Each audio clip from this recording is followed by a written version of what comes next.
pacientes, personas que están, no están en tratamiento, pero padecen igual, en este caso, de ansiedad. Entonces el público me encanta porque es muy diverso y nos permite, por un lado, el desafío es hablar de manera clara, sencilla, como para que todos lo puedan captar, y a la vez me gusta porque las preguntas que surgen son muy variadas, ¿sí? Entonces, los terapeutas que están acá aprenden, los estudiantes también, porque escuchan una pregunta típica que tal vez se pueden encontrar en el consultorio, y por el otro lado también los terapeutas hacen preguntas que son muy valiosas para los pacientes o para aquellas personas que padecen el trastorno sin estar en tratamiento, ¿sí? Así que bueno, es una dinámica que nos enriquece a todos.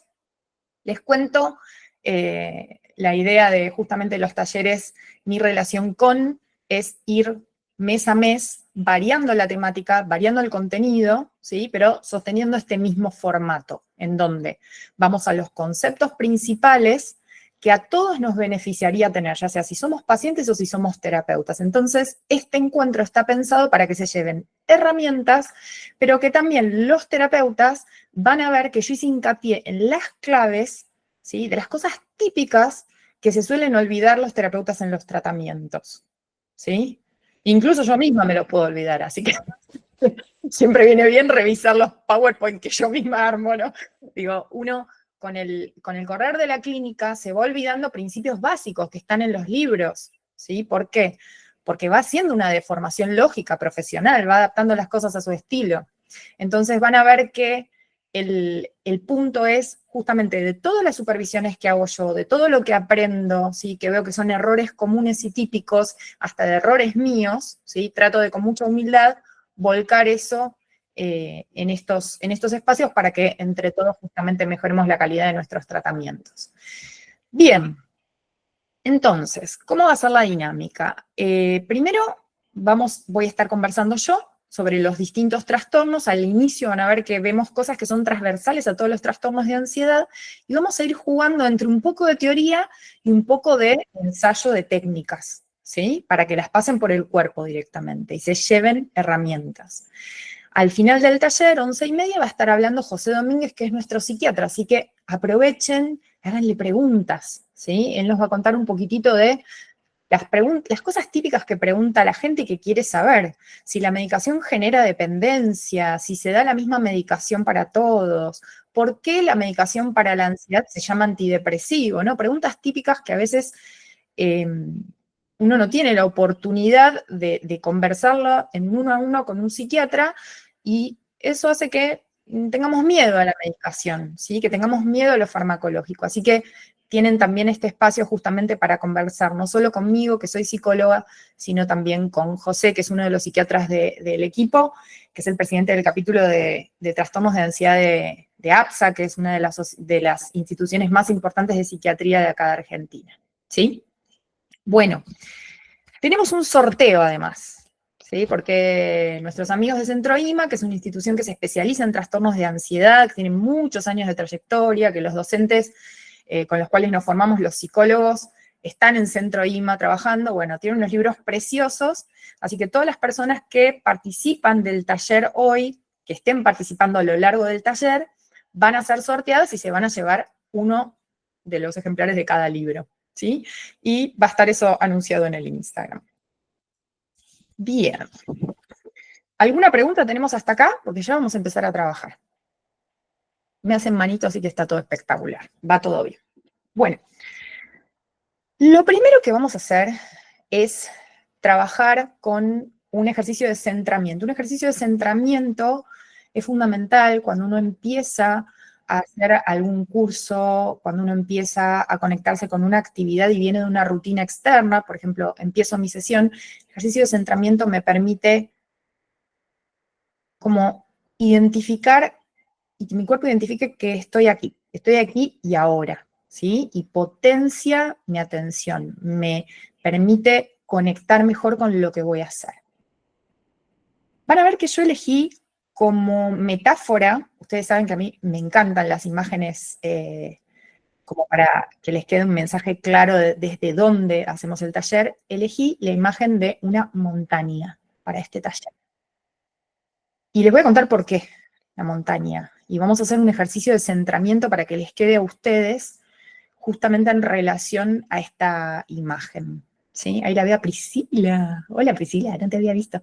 Está Priscila, que es la coordinadora de Conecta, la coordinadora del equipo de DBT. Así que me encanta que pueda estar.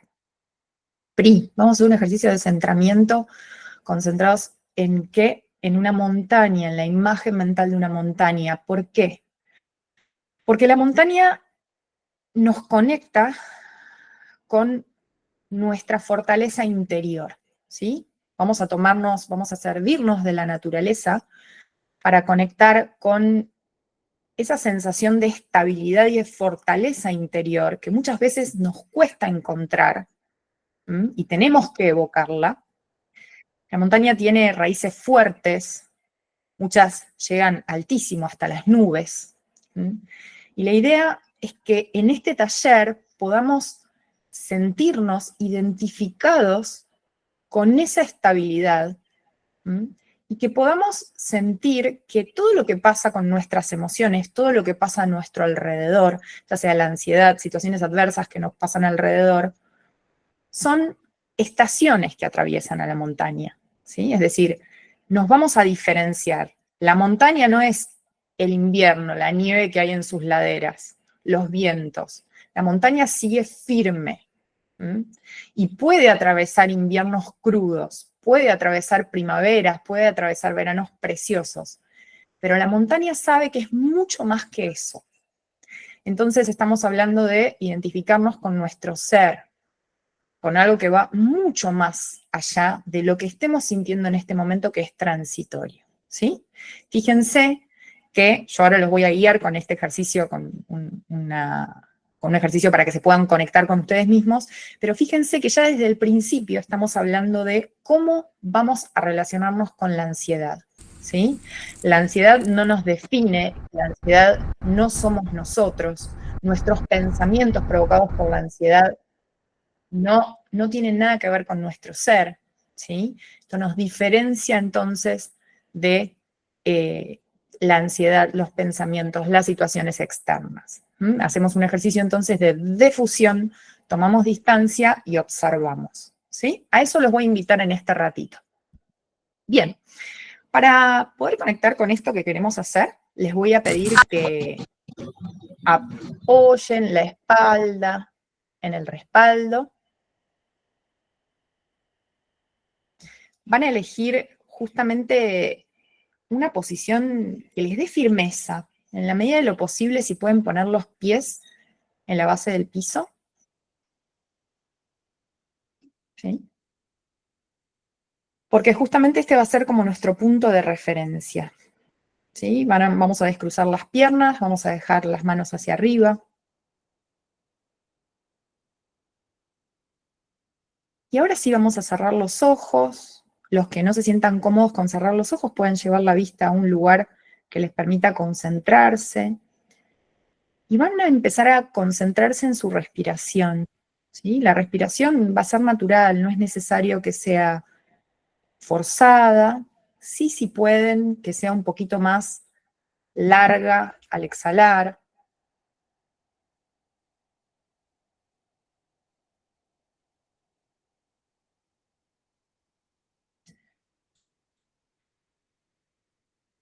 Inspiro, exhalo,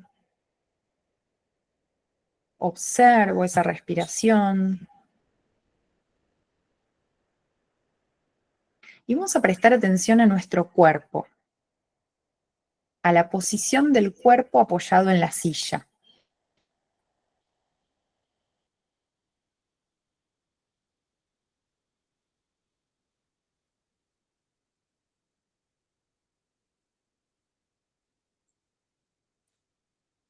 Observo los pies como firmemente están apoyados en el suelo.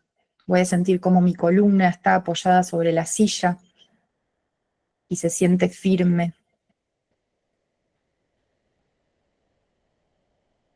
Y vamos a dejar que la respiración nos lleve de la mano y nos conecte con nuestro tórax. Observo cómo la respiración se siente en el tórax. y voy a sentir la grandeza que está dentro de mi corazón, en el centro de mi corazón.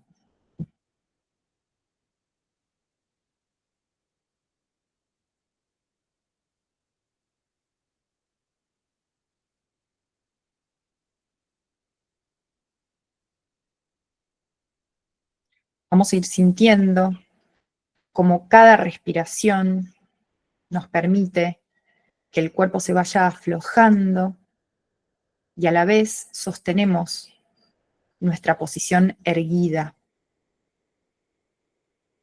Conectamos con esa sensación de calma y paz que va llegando a cada parte de nuestro cuerpo.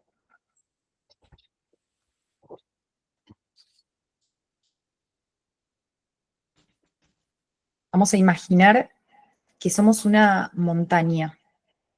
preciosa montaña cuya cima llega al cielo, nuestra cabeza llega alto y cuya base está profundamente enraizada en la tierra.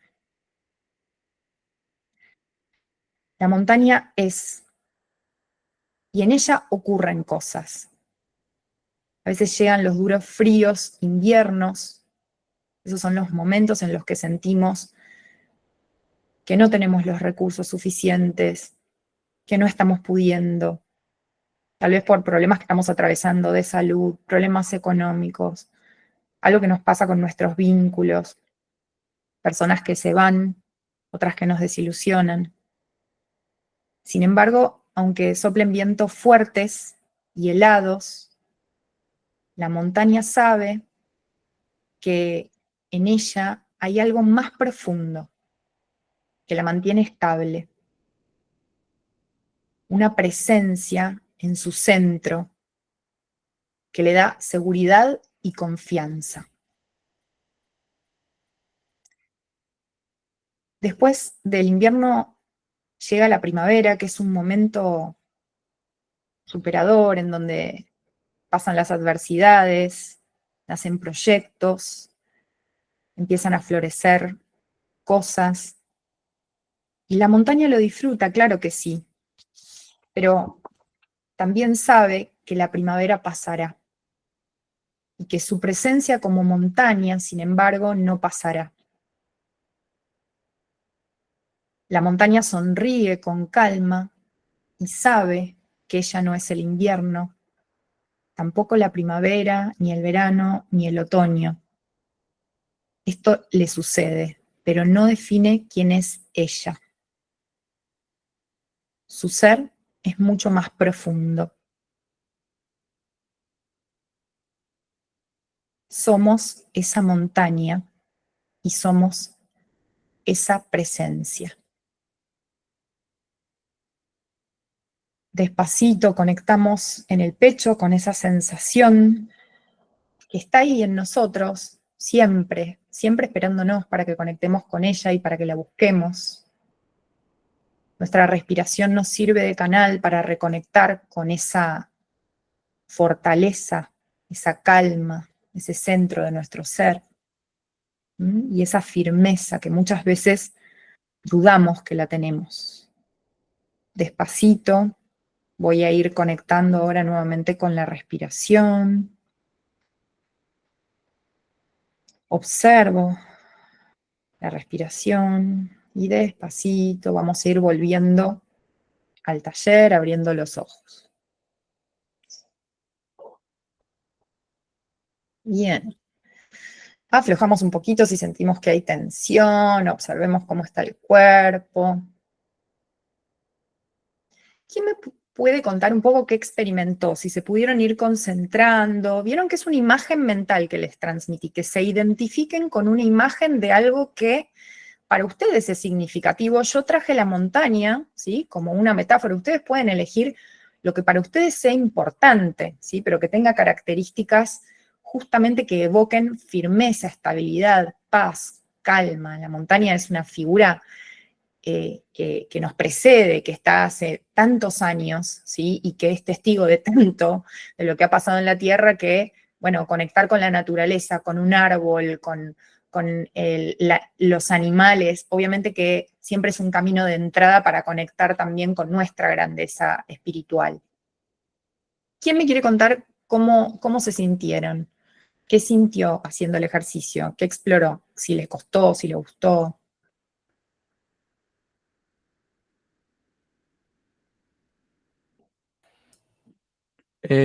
No costó, Hola, pero Hola, Yanni.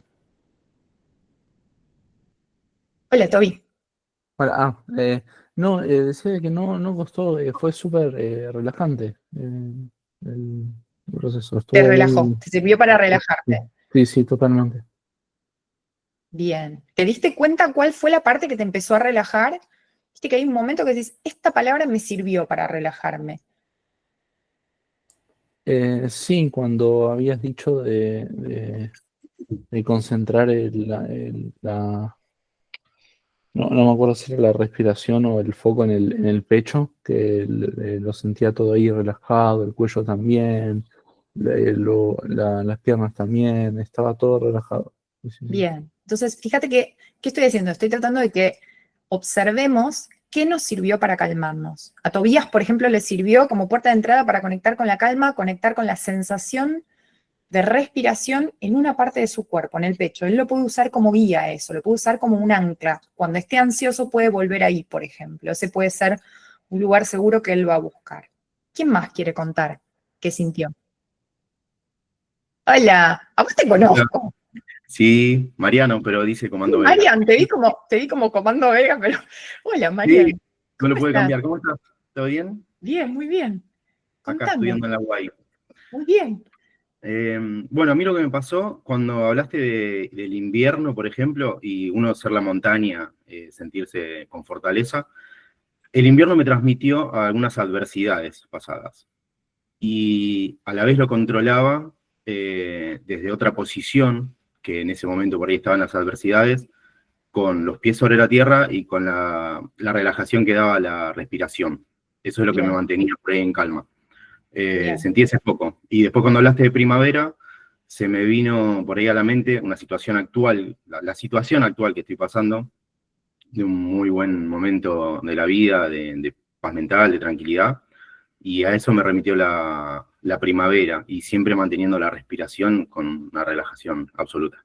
bien. Entonces conectaste, fíjate que lo que te pasó ahí a vos fue que algo de la firmeza de la base de tus pies te Sí, trajo a la sensación de calma y tranquilidad, ¿sí? exactamente. Pudiste evocar momentos más complejos, ¿sí? Cuando Ujú. nombramos al invierno, pero después pudiste volver a conectar con tu firmeza, ¿sí? Entonces, Totalmente. ese va a ser el juego que podemos hacer, por ejemplo, cuando estamos ansiosos, podemos usar tranquilamente este ejercicio, en donde, ¿a dónde quiero llevar mi mente? ¿Qué quiero sentir? ¿Sí?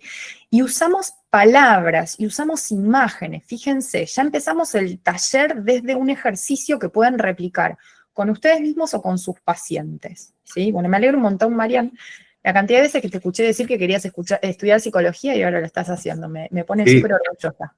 muchas gracias, Yanni. Me Gracias por encanta que todo. estés acá. Bueno, Gracias. vamos a empezar a laburar con nuestro power, ¿sí? Para que se lleven, lo primero que quiero que se lleven es, ¿qué tengo que ver en todos los trastornos de ansiedad? Digamos, ¿cuáles son las claves que tenemos que tener en cuenta si queremos salir adelante de un trastorno de ansiedad? ¿Sí? No va a ser necesario que saquen que tomen mucho apunte, no se hagan problema con eso, ¿sí? Pero yo sí voy a poner el power porque quiero que visualmente les queden algunas ideas bien gráficas. Allí están viendo bien el power, ¿verdad? Sí, dice Sí, Sí, Celeste. sí, sí, sí. María Abreu. Espectacular. Bueno, ahí está la montaña, que seríamos todos nosotros, que es lo que más quiero que se lleven de acá, ¿no? Que se puedan identificar con esa fortaleza interior que tiene cada uno, y que este taller los convoque, los haga pensar en eso principalmente, ¿sí? En la grandeza que todos tenemos.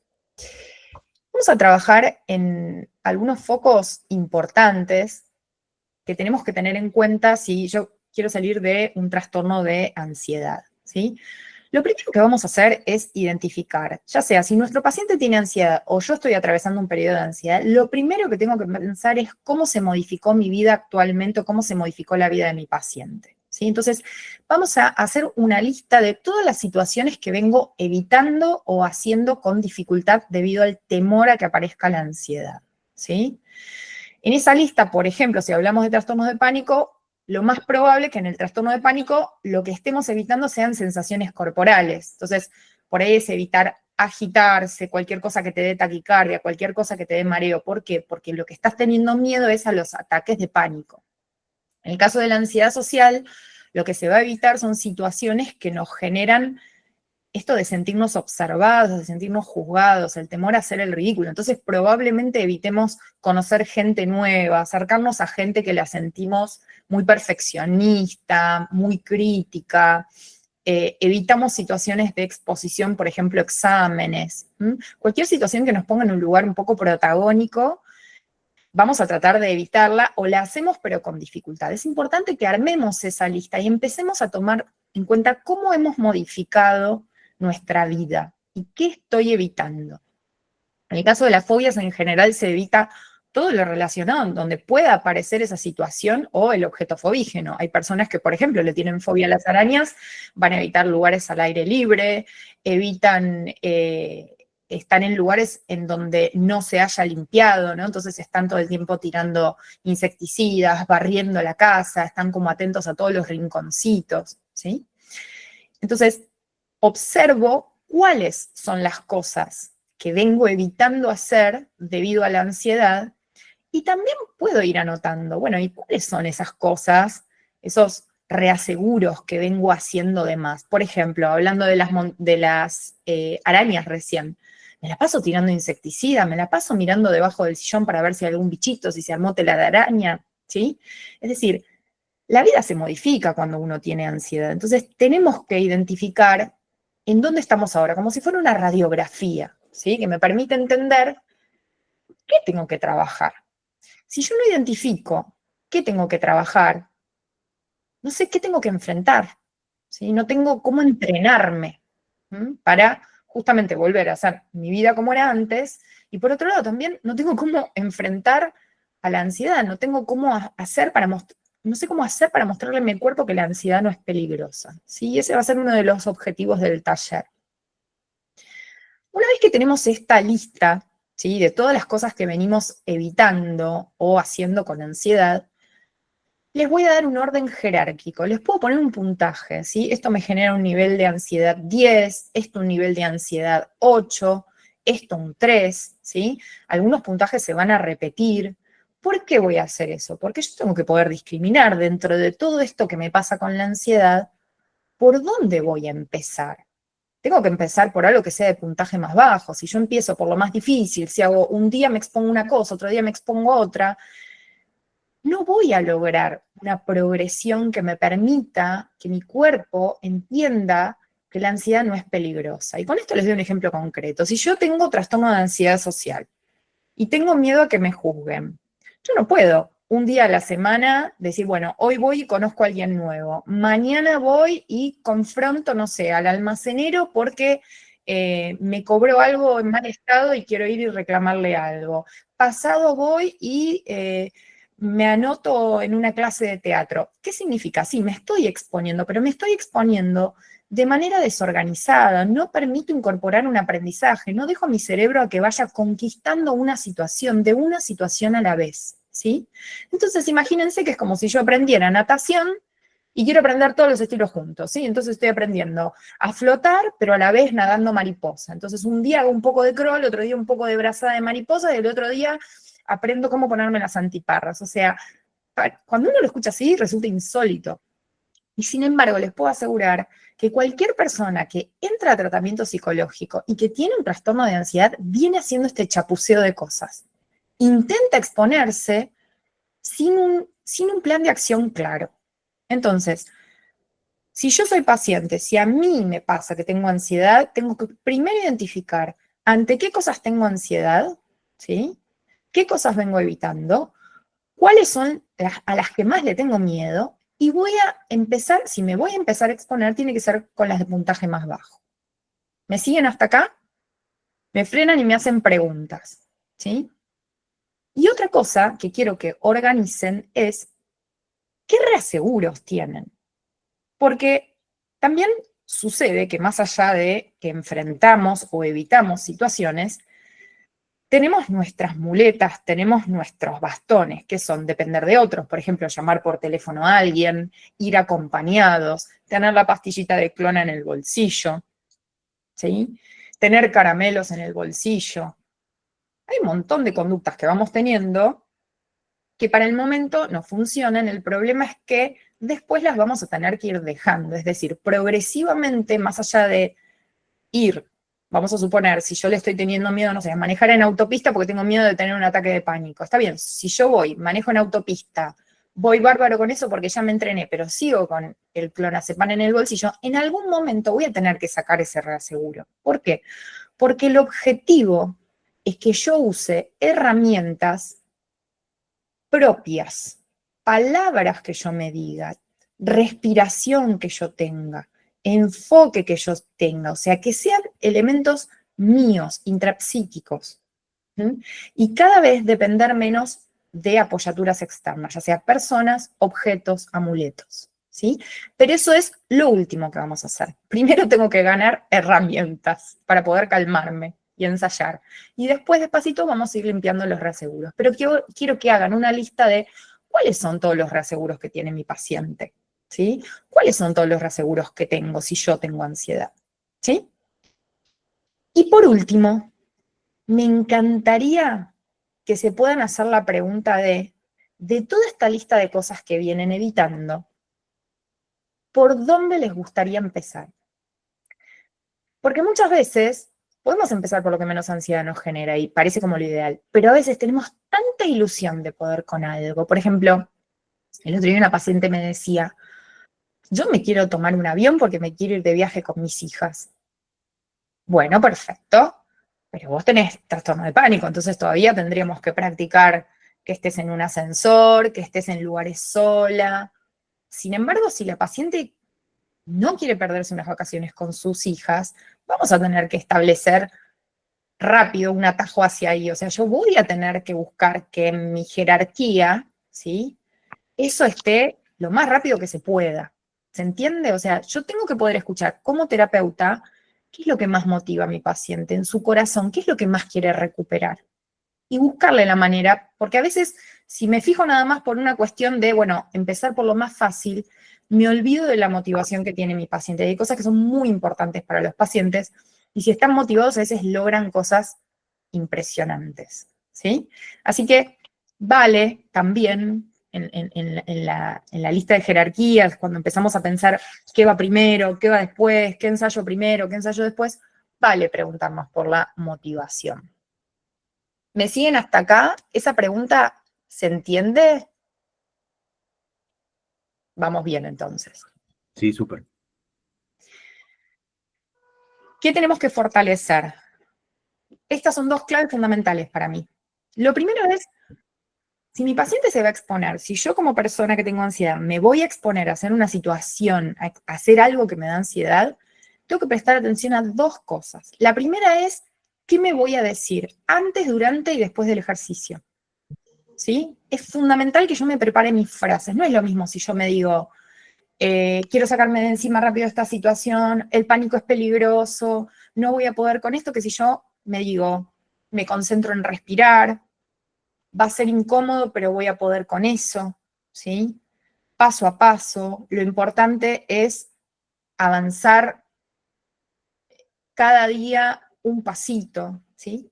No es lo mismo si yo elijo a dónde quiero llevar mi atención y cómo quiero que sea mi autocharla, que si sencillamente dejo que la ansiedad me empiece a hablar, ¿sí? Entonces, fundamental identificar qué me digo cuando me voy a exponer a algo que me da ansiedad, antes, durante y después, porque viene el derrotismo de no estuve tan bien, fue un desastre, fue horrible. No, eso es terrible. Es bueno, a ver, ¿qué aprendí? ¿Qué haría para la próxima? ¿Con qué cosas sí pude? Fue incómodo, pero estoy entrenando y eso es lo más valioso. A veces los resultados no se ven en el momento, sino que la progresión se ve y la mejoría se ve a lo largo de los días, ¿sí?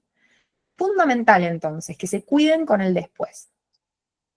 Y otra cosa que observo mucho en la clínica es cuando los terapeutas exponen a su paciente a situaciones de ansiedad, los hacen trabajar para que enfrenten aquello que les da ansiedad, muchas veces no le dan la posibilidad al paciente de ir desglosando, ¿sí? En cuanto a lo que capta cada sentido. Entonces, ¿a qué me refiero con esto? Si un paciente le tiene miedo al avión, tiene ansiedad a volar en avión, como es en el caso de las fobias, yo puedo hacer que mi paciente primero entrene en habituarse a lo que se escucha arriba de un avión, ¿sí? Entonces puedo hacer que escuche sonido de avión, sin que vea ninguna imagen. Entonces busco en YouTube sonido de avión, por ejemplo. Después puedo hacer que la vista se habitúe y puedo hacer que vea imágenes de aviones quietos. Puedo empezar incluso por una imagen muy inofensiva, como una imagen de un avión en dibujito animado. Después, una imagen de un avión real, una imagen del avión en movimiento. Y voy dejando que mi paciente sienta la ansiedad en el cuerpo y vaya calmándose, ¿sí? Dejo que la vista se habitúe, dejo que el oído se vaya habituando. ¿Entienden? Dejo que los sentidos despacito vayan entrenando en una situación cuidada, en casa, en el consultorio. Porque después, si no, cuando vamos a la situación real, que es el avión en sí, subirse al avión, el cuerpo tiene que asimilar un montón de sensaciones a la vez. Sonidos, ruidos, olores. Entonces, lo bonito de lo que tenemos para entrenar en el consultorio es que no tenemos prisa. Podemos desglosar la experiencia de hacer que el paciente escuche un sonido que le da ansiedad y después que pueda observar cómo está su cuerpo, hacer un ejercicio de respiración, respirar tranquilo mientras escucha ese sonido. Entonces el oído se va acostumbrando a asociar estímulos de calma con estímulos que le venían generando ansiedad. ¿Me siguen? Y eso se llama desensibilización. ¿Sí? Es un fenómeno con el que tenemos que trabajar y hacer como una especie de rehabilitación. No es ir al kinesiólogo, pero más o menos. ¿Sí? Bien.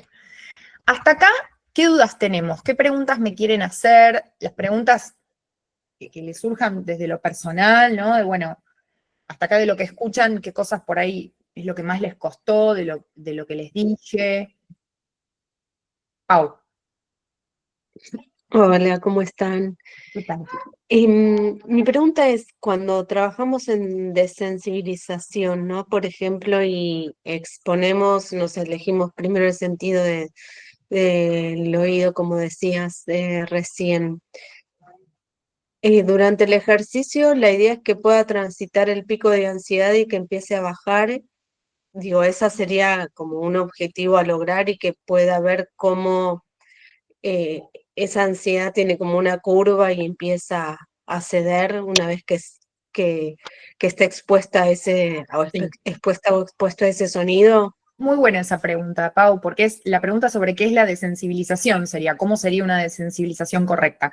En general, el consultorio no llegás a que el paciente haga el pico más alto de ansiedad, al contrario, le enseñás a que ataje la ansiedad y que la detecte ni bien aparece, porque siempre es mucho más difícil frenar la ansiedad cuando ya está en un pico máximo, ¿no? Entonces, lo que tratamos de hacer es, al contrario, que aprenda a observar el cuerpo de una manera positiva. Es, me observo, pero no para asustarme sobre lo que siente mi cuerpo, sino me observo para ver qué necesita mi cuerpo. ¿Necesita aflojarse? ¿Necesita respirar? Ahora les voy a mostrar cómo es un ejercicio de respiración, ¿sí? Sí puedo, una vez que el paciente ya entrenó bastantes veces, provocar cada vez más ansiedad para hacer un ejercicio justamente más desafiante, para que si le agarra en la vida cotidiana un ataque de ansiedad no le tenga miedo, ¿sí? Pero lo primero que te tiene que pasar en el consultorio es que el paciente tolere pequeñas porciones de ansiedad. Lo que dicen los libros es que llegue a un nivel de ansiedad 4, 5, ¿sí? ¿Por qué? Porque el cuerpo se tiene que acostumbrar a que la ansiedad es controlable y que la persona tiene el control de la situación. Entonces, que puede entrar y salir de la ansiedad, ¿sí? Si yo lo llevo a un nivel de ansiedad 10, Es una técnica posible, ¿sí? Los americanos trabajan mucho así, pero la realidad es que es bastante brusca la técnica, el paciente tiene que estar muy motivado. En general, el paciente argentino no viene con ganas de sufrir, no viene con ganas de sentir demasiado junto, todo lo contrario, viene con ganas de sentir que hace algo que le permite bajar la ansiedad, ¿sí? Entonces, provocamos pequeñas porciones de ansiedad y a propósito, practicamos que use ejercicios para calmarse, ¿sí? ¿Alguna pregunta más me querían hacer? Bien, Pau. Me encantó esa pregunta porque es como bien gráfica, ¿no? De, bueno, ¿cuánta ansiedad me provoco? ¿Qué es lo que tengo que provocar? ¿Hasta dónde? ¿Sí? Bien. Vamos a ir a, ¿qué es un ataque de pánico? Es muy sencillo ya, hoy por hoy creo que todo el mundo lo sabe, es un pico intenso, todos podemos tener ataques de pánico, en cualquier trastorno de ansiedad puede haber un ataque de pánico porque es el pico máximo de ansiedad que obviamente se dispara cuando estamos en situaciones de riesgo. A ver, dice, no puedo prender el micrófono y me parece que es un tema técnico, así que ahora Ceci lo va a ir resolviendo. Un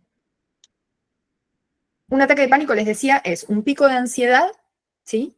En donde lo que vamos a tener que saber es que eso dura 10 minutos, como máximo, ¿sí? Tenemos que lograr bajar, ese es el objetivo, ¿no? Que si tengo un ataque de ansiedad, no es peligroso, nadie se muere de un ataque de pánico, es decir, no te provoca infartos, todo lo contrario, es el organismo intentando protegerte. En ese momento tenemos mucha fuerza como para salir corriendo, defendernos, eso ya lo saben, ¿no? Que es el reflejo de ataque-huida que nos permite defendernos, ¿sí?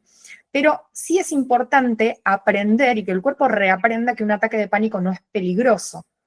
Entonces, ¿cómo hago para lograr eso?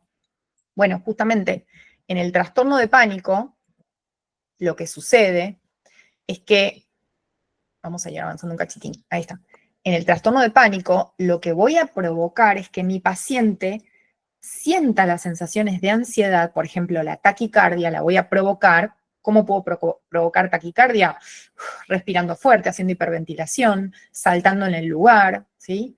Un poquito de taquicardia genero y después hago que mi paciente, con un ejercicio de respiración o sencillamente quedándose quieto y dejando que el cuerpo regularice solo la sensación, salga de esa incomodidad. Es decir, vamos a provocar algo similar al reflejo de pánico, al ataque de pánico, similar, dije, desglosado, si estoy generando solo taquicardia, si estoy generando sensación de agitación, fíjense que es un poquito de ansiedad en el cuerpo, lo provoco, y practico que el paciente después salga de ahí, ¿sí? Entonces, la clave para trabajar con el trastorno de pánico es que mi paciente haga exposiciones interoceptivas, así se llama. Eso es fundamental, no se lo olviden. Lo primero que tengo que hacer es que el paciente explore un montón de sensaciones similares al pánico, ¿sí? Y que se vaya entrenando una por una hasta que les vaya perdiendo el miedo. Y después sí puedo provocarle sensaciones más fuertes, ¿sí? Como, por ejemplo, decirle, bueno, ahora vamos a hacer que vayas a tu trabajo, que sabemos que típicamente te genera ataques de pánico y que practiques en la situación ya bajar los síntomas. Pero primero ensayamos en el consultorio, en tu casa, en una reunión con amigos, ¿sí? Y lo primero que hago es ensayar en el consultorio cosas muy básicas, como decíamos, no sé, marearme con una silla giratoria. Entonces practico tolerar el mareo, practico calmarme una vez que siento el mareo. En la agorafobia, la clave es que la persona asocia los ataques de pánico o la ansiedad con situaciones de las cuales es difícil escaparse o irse. Uno no tiene la libertad de irse cuando quiere. Por ejemplo, si yo estoy acá, en pleno curso, y estoy sintiendo que estoy teniendo cada vez más ansiedad, no soy tonta, no me puedo ir del curso. Sería una situación compleja si yo me tengo que ir. Entonces, esta sería una típica situación de agorafobia, en donde hay un compromiso. No es que tengo la puerta cerrada, pero hay un costo elevado si yo me voy de acá, ¿no? Entonces, situaciones en donde no me puedo ir, como un embotellamiento de tránsito, una fila en donde si me voy pierdo mi lugar, una conversación con alguien en donde no puedo de golpe cortar la conversación, un examen, un oral, como son todas situaciones en donde si yo siento ansiedad, no me puedo ir tan fácilmente. Entonces, la persona lo que viene haciendo es directamente evita esas circunstancias, ¿sí? Y en realidad lo que tenemos que hacer es que la persona sepa cómo bajar los síntomas de ansiedad. ¿Para qué? Para que después pueda, una vez que está canchera bajando los síntomas de ansiedad, pueda enfrentarse despacito, ¿sí?, a aquello que teme. Acuérdense, con la lista de todas las situaciones que viene evitando. Viene evitando el supermercado, viene evitando el cine, viene evitando el shopping. Bueno, me fijo cuál es la situación que le genera menor puntaje de malestar y una vez que ya entrenó en el consultorio cómo bajar la ansiedad, ahí sí le voy a proponer que vaya al shopping, por ejemplo, si es la situación de puntaje más bajo. Vamos a ver un poquitito cómo bajar la ansiedad, hablando de, justamente como les decía recién, una técnica de las más sencillas que tenemos. La ansiedad se puede calmar de distintas maneras. Imagínense que si estamos hablando de que la ansiedad es un pico, ¿sí?, en donde estoy sintiendo que todos mis sentidos, ¿sí?, están al servicio de defenderme, lo que tengo que hacer es mostrarle al cuerpo que es una falsa alarma. Es decir, que si yo me desbordo, si estoy demasiado alerta, tampoco me sirve para enfrentar la situación. La estrategia más sencilla que tenemos y que siempre está a nuestro alcance es la respiración y relajación muscular, ¿sí? ¿Cómo es un ejercicio de respiración? Es muy sencillo. Es inhalo por nariz, intento llevar el aire a la panza, trato de no hacer esto porque me marea más si lo llevo acá al tórax, si es una respiración muy alta. Y entonces intento llevarlo como a la altura del ombligo sería. Y voy a sentir que se me infla un poco la panza, el abdomen. Y luego largo un poquito más lento por boca. ¿Sí? Lo vuelvo a repetir. Inhalo por nariz. Prueben conmigo, practiquen conmigo. Le llevo el aire a la panza. Fíjense que se tiene que ampliar un poquitito el abdomen. Exhalo lentamente por boca. ¿Sí? La clave fundamental acá, nosotros no somos profesores de yoga, la clave fundamental es que entre menos oxígeno por minuto, porque el oxígeno es lo que me marea. Si yo inhalo y meto demasiado oxígeno en sangre, eso me va a potenciar más la ansiedad. En el momento de ansiedad tengo demasiado oxígeno en sangre, tengo que bajarla. Por eso se hace una exhalación más lenta, para que entre inhalación y inhalación hayan más segundos en el medio. ¿Me siguen hasta acá? Entonces, ¿de dónde pueden sacar audios para entrenar su respiración? Vayan a nuestro Instagram, fíjense que en el Linktree tienen nuestro Spotify y ahí tienen audios para trabajar en la respiración. ¿Cómo hago para relajar el cuerpo? Lo mismo, si yo estoy respirando lento, pero tengo todo el cuerpo tenso, el cuerpo se da cuenta que está en riesgo. Entonces tengo que entrenar en identificar cuáles son los grupos musculares que a mí se me suelen poner tensos. Se me pone tensa la parte de los hombros, suelo tensar la cervical, tenso mandíbula, tenso abdomen. ¿Cuáles son los músculos típicos que yo suelo tensar? Hay gente que se le tensan las pantorrillas, por ejemplo. Entonces, identificar eso en casa, practicar primero, a ver cómo estoy, cómo aflojaría tal músculo, ¿sí? Es fundamental. En Spotify van a encontrar audios de mi autoría en donde pueden ver paso a paso cómo ir entrenando en relajación muscular progresiva, ¿sí? Entonces, ¿qué es lo que vamos a hacer en casa? Primero me familiarizo con el audio de respiración, practico la respiración, después le agrego la relajación muscular. Una vez que ya estoy canchera con eso, ahí sí busco algo que me dé un poquito de ansiedad. Por ejemplo, me mareo con la silla giratoria, me provoca un poquito de mareo. O hiperventilo fuerte y eso ya me genera un poquito de mareo, un poquito de ruborización, un poco de taquicardia. Y practico después respirar lento. ¿Me siguen? Lo primero que tengo que hacer es perderle el miedo a la ansiedad. Si yo no le pierdo el miedo a la ansiedad o al pánico, soné. Porque voy a vivir evitando situaciones. Entonces, lo primero es entrenar en casa, ¿sí? Bien. Ahora, vamos a lo que es la ansiedad social y la clave en la ansiedad social, en dónde la tengo que poner, ¿sí? En la ansiedad social, la clave justamente es que me voy como estoy alerta y el miedo es a que los otros me juzguen o hacer el ridículo o ser blanco de burlas, lo que me puede llegar a pasar es que yo viva automonitoreándome, es decir, me desconcentro de tanto que me estoy controlando a ver qué digo, qué no digo, cómo lo digo, con qué gestos lo digo, si el otro se da cuenta que estoy ansioso, ¿sí?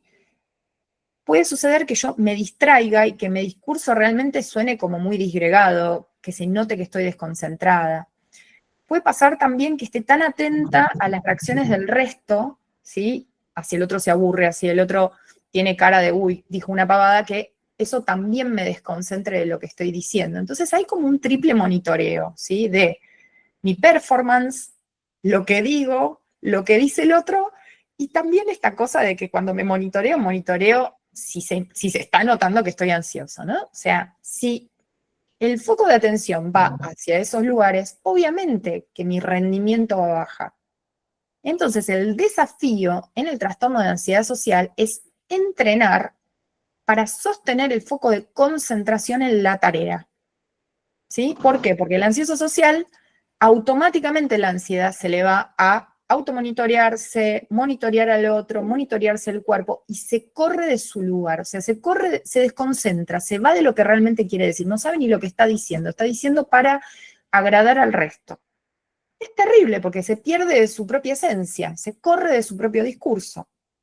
Entonces el ejercicio justamente va a ser establecer una lista de situaciones en donde puede entrenar, por ejemplo, tener una charla con una amiga, sostener la posición, practicar qué le quiero contar a esa amiga, cuando alguien me interrumpe, tomar la palabra nuevamente, en una reunión con algunos conocidos que tal vez son personas de confianza, pero que bueno, que ya ser un grupo me genera un poquito más de ansiedad, lo mismo, practicar lo mismo, tomar la palabra, contar una anécdota, dar un consejo, ¿sí? Gradualmente la idea es irme entrenando, practicar, concentrarme en lo que estoy diciendo, no correrme de mi posición, a pesar de que aparezca la ruborización, la transpiración, la sensación de dije una pavada, estoy diciendo pavadas, ¿sí? El objetivo es expresarse, ¿sí? Y puede pasar que también hagamos sobreexposiciones. Esto es re interesante. En todos los trastornos de ansiedad nos puede pasar que la persona hable de más, por ejemplo, en el caso de la ansiedad social, pero justamente porque quiere evitar el silencio, porque quiere evitar que se note que está ansiosa. Entonces, a veces lo que hay que diseñar es el paso justo. Si mi paciente, todo lo contrario, habla de más, se expone de más, tengo que practicar que hable menos, que aprenda a estar en silencio. ¿Qué va a hacer mientras está en silencio? ¿Sí? Un ejemplo sencillo, yo le digo a los pacientes, pensate en concentrarte en lo que el otro te está contando, disfrutar lo que te está contando, repreguntale, se va un mate, toma mate, respirá. Es decir, es todo un entrenamiento en volver a estar en el cuerpo, conectar con la calma, ¿sí? Y en ese caso no va a ser tanto hacer que el paciente ocupe protagonismo y se exponga, sino todo lo contrario, ¿sí? Que se encuentre con lo que verdaderamente quisiera decir, que tal vez si sintiera menos ansiedad estaría más en silencio, más en calma, y muchas veces es un gran desafío eso para la ansiedad social, ¿sí? Hasta acá, ¿qué dudas les vienen a la mente? ¿Qué les pasa a ustedes con esto de cuando están ansiosos, cuando tienen ansiedad social o cuando tienen un paciente con ansiedad social? Tráiganme preguntas, a ver.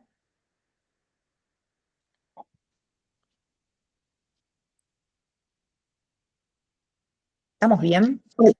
Sí, te quería consultar Sí. si todo esto lo vamos como anticipando. O sea, si todo este plan que vos vas contando es algo como que en una primera consulta, estoy pensando si el paciente viene como muy activado, Uh-huh. si entramos de lleno ahí, si es conveniente como contarle todo lo que va sucediendo, como Uh-huh. para ver, como estoy pensando, digo, quieren controlar todo, si ya están anticipados, como si es mejor o es contraproducente o si es útil o más dañino el anticiparles todo lo que vamos a estar haciendo. Es un equilibrio. A veces si contás demasiado, la persona se abruma, ¿sí? El timing lo vas a ir logrando vos con la práctica. En una primera sesión le vamos a contar cómo es el tratamiento. porque es importante y porque es un derecho del paciente saber cómo va a ser su tratamiento, pero también si le das demasiada información, en algún punto el paciente se va con la cabeza más abrumada todavía. Entonces, el paciente tiene que sentir que vos sabés lo que haces y que le das la información justa. Después, cuando llega el momento de entrenar al paciente, siempre las personas ansiosas agradecen que se les explique qué es lo que va a pasar, tener control. Imagínense que vienen acostumbradas a que el cuerpo se les descontrola y agradecen muchísimo situaciones en donde sienten que son espacios seguros y claros. Entonces, siempre que hacemos un ejercicio de exposición, le contamos al paciente, vamos a hacer esto, es re sencillo, quédate tranquila, vamos a ir a tu ritmo. Muy inofensivo tiene que ser el ejercicio, ¿sí? No lo voy a sorprender con cosas raras. ¿Por qué? Porque eso es para una etapa más avanzada en el tratamiento, donde ya le doy menos información y lo sorprendo con algo, eventualmente es algo más desafiante, ¿sí? Te doy un ejemplo concreto. En el caso de fobia a volar, una de las cosas que yo hago con los pacientes es, en las primeras sesiones yo estoy todo el tiempo ahí, me escuchan, los ayudo a calmarse. En las sesiones más avanzadas directamente les digo, ahora yo voy a guardar más silencio y te voy a dejar más a solas con los sonidos del avión, por ejemplo, ¿sí? Y no te voy a asistir. Y no te voy a avisar cuándo va a aparecer el sonido del avión. Si tienen las gafas de realidad virtual, no le aviso cuándo va a aparecer, por ejemplo, una turbulencia, ¿sí? Los dejo que aparezca de sorpresa y que ellos puedan resolver la situación. Pero eso ya lo hice una vez que ya tuve varias sesiones de entrenamiento en donde yo estuve anticipándole todo, donde me escuchó cerquita y yo estuve ahí como todo el tiempo conteniendo, ¿sí? De manera como muy, sin ninguna sorpresa, ¿sí? Bien. Vamos a trabajar ahora en un ejercicio de autocompasión. Les voy a dejar un ejercicio que es precioso para trabajar en ansiedad social. Es parte de las herramientas que uno usa cuando trabaja con ansiedad social y nos viene bien a todos los que estamos acá porque nadie escapa de tener situaciones en donde tal vez no le gustó mucho cómo se desenvolvió en el plano de lo social, que es tan importante porque necesitamos pertenecer, somos mamíferos, necesitamos nuestra tribu y nos asusta que nos excluyan, nos asusta no estar a la altura, ¿no? No ser lo suficientemente profesionales, no ser lo suficientemente agradables en los distintos grupos en los que nos desenvolvemos. A veces hasta cuesta muy caro decir una palabra de más. Hay grupos que son realmente muy sensibles, muy patológicos. Entonces, bueno, a veces el riesgo es real y es elevado. Por lo tanto, vamos a tomar unos minutitos, nos vamos a tomar para pensar en alguna situación en donde últimamente nos pasó que nos quedamos preocupados por nuestro desempeño en el plano social, alguna situación en donde no nos gustó tanto cómo hablamos, algo que nos dejó preocupados, que decimos, ¿habrá caído mal esto que dije? ¿Habré dicho algo desubicado? ¿Sí? O sea, alguna situación en donde me di cuenta que me quedé con ansiedad, ¿no? Por algo que pasó en la interacción. Y vamos a llevar nuevamente la espalda hacia el respaldo. Vamos a cerrar los ojos para conectar con esa situación, ¿sí? Voy a evocar esa situación en donde me vi en esa interacción y voy a observar qué sentí en el momento cuando dije eso que tal vez no me hace sentir muy conforme. A ver, ¿qué estaba sintiendo yo en ese momento? Me voy a preguntar. ¿Estaba ansioso? ¿Estaba ansiosa? ¿Cuál fue mi intención cuando dije esas palabras? O sea, voy a conectar con qué me pasó en ese momento, qué sensaciones y qué situaciones me estaban atravesando en ese momento.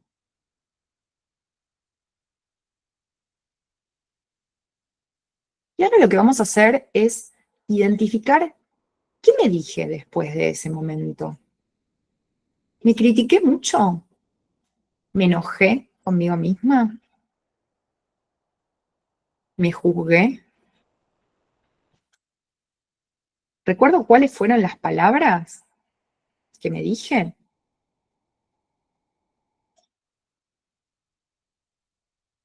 ¿Fueron palabras amables?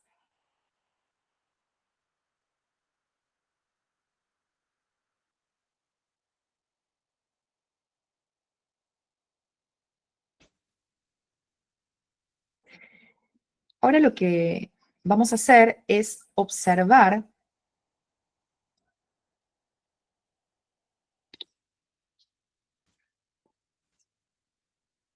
qué siento cuando, cuando evoco esas palabras que me dije. A veces me digo cosas como qué tonto, qué tonta, qué ridículo, qué mal que estuve. Voy a observar cómo me hace sentir tratarme así. Y vamos a tratar de darnos justamente una palabra alternativa, ¿sí? Una frase que sea un poco más amorosa, como por ejemplo, hiciste lo mejor que pudiste. La próxima vez podemos aprender de esto que pasó y podemos mejorarlo. Validar y recordarnos qué nos estaba pasando en ese momento, en el momento de la interacción, qué otras variables estaban en juego, ¿no? Porque con el diario del lunes es fácil juzgarnos, pero en el momento hay que ponerle el cuerpo a las interacciones. Son difíciles las interacciones.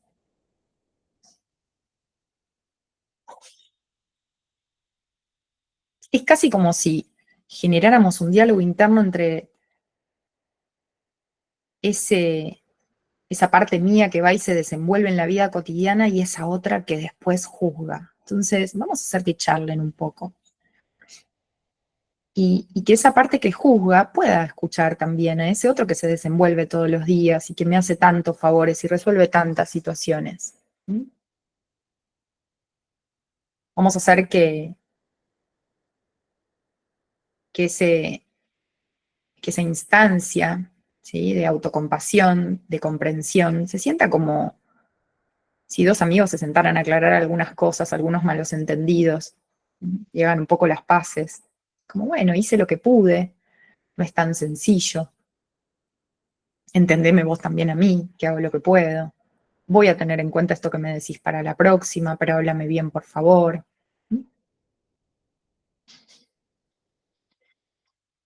Y despacito voy a observar cómo se siente esa reconciliación. ¿Y a qué le tengo que prestar la atención para la próxima vez, aprender, digamos, de lo que sucedió y qué me diría a mí misma, ¿no? Para que la próxima podamos integrar esto que nos preocupa, pero sin ser autodestructivos. Voy a observar cómo se siente, hablarme así, si me genera algo de alivio. Y por otro lado, ¿qué tengo que aprender de esta situación, de esta alerta que se disparó? Hacemos una respiración profunda. Despacito, vamos abriendo los ojos, vamos volviendo al taller. Y quiero que me cuenten qué descubrieron, qué información salió, ¿sí?, con el ejercicio, si detectaron, si pudieron primero encontrar una situación de interacción social en donde se estaban dando con un caño, se estaban criticando mucho, si se dieron cuenta qué frases se estaban diciendo y cómo se ponía el cuerpo o qué sensación o qué emoción aparecía, y si después pudieron tener como esa charla interna, ¿no?, ese debate entre instancias internas y cómo se sintió eso, qué apareció. Sí. Pasó. Era como la vez que me había pasado en una situación muy vergonzosa, y cuando estaba trayendo ese recuerdo a colación y haciendo nada de lo que estabas diciendo, eh, pude darme cuenta sí, sería eso, de que no tenía malas intenciones y que no, no estaba en pleno uso de conciencia. Así me trajo mucha calma. el saber de que este recuerdo vergonzoso y bochornoso pudo resolverse de esta manera.